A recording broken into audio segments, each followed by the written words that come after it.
صفت بيوت الشعر والقيفاني وفطرتها في أروع المعاني. صفت بيوت الشعر والقيفاني وسطرتها في أروع المعاني. وغاده اليوم من طبة الميداني مهرة أصيلة حلوة ومزيونة، مثل القمر يحيها طلتها ومثل الفرس في زولها ومشيتها. فارق وصوف وتختلف فتنتها، تاخذ من الورد الطبيعي لونها. بنت الطويل وزينها رباني، يسحر حلاها وحسنها فتاني. الماس دايم غالية لثماني، درة ثمينة جوهرة مصيونة. موضي سنافية وبنت سنافي، أمك وقت اللازمة تنشافي. الطيب فيها والكرم أصنافي، وقفاتها مجربة مضمونة. وخوانك أهل الطيب فيهم قوة، أهل الوفا وأهل الشيم والنخوة. أهل السطر فيهم فخر ومروة، والقول بصدق أفعالهم يحمونه. وخالاتك اللي بالجمال أسطورة، جمالهن بالأرض يسبب ثورة. والله صور عماتك بأحسن صورة، وكم وحدة من سنهن مغبونة. سلطان البتال الكرم والهيبة، رعى الوفا والمرجلة والطيبة. وكفه لي مد العطايا صخيبه، والمدح يصله ما يكسر دونه. صفت بيوت الشعر والقيفاني، سطرتها في أروع المعاني. وغاده لي من طبة الميداني، مهرها أصيلة حلوة ومزيونة. صفت بيوت الشعر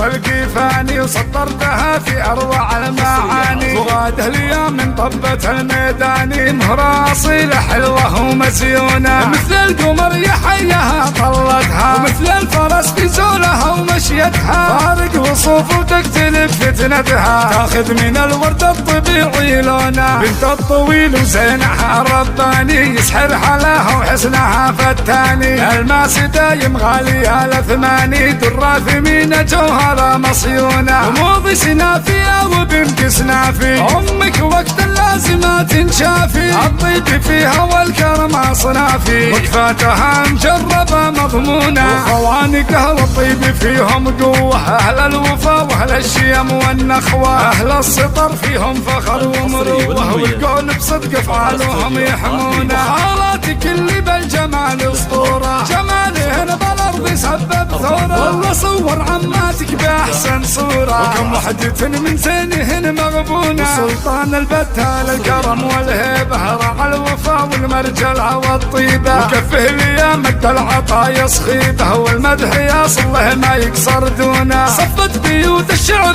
والقيفاني، وسطرتها في أروع المعاني. وغاده لي من طبة الميداني، مهرها أصيلة حلوة ومزيونة.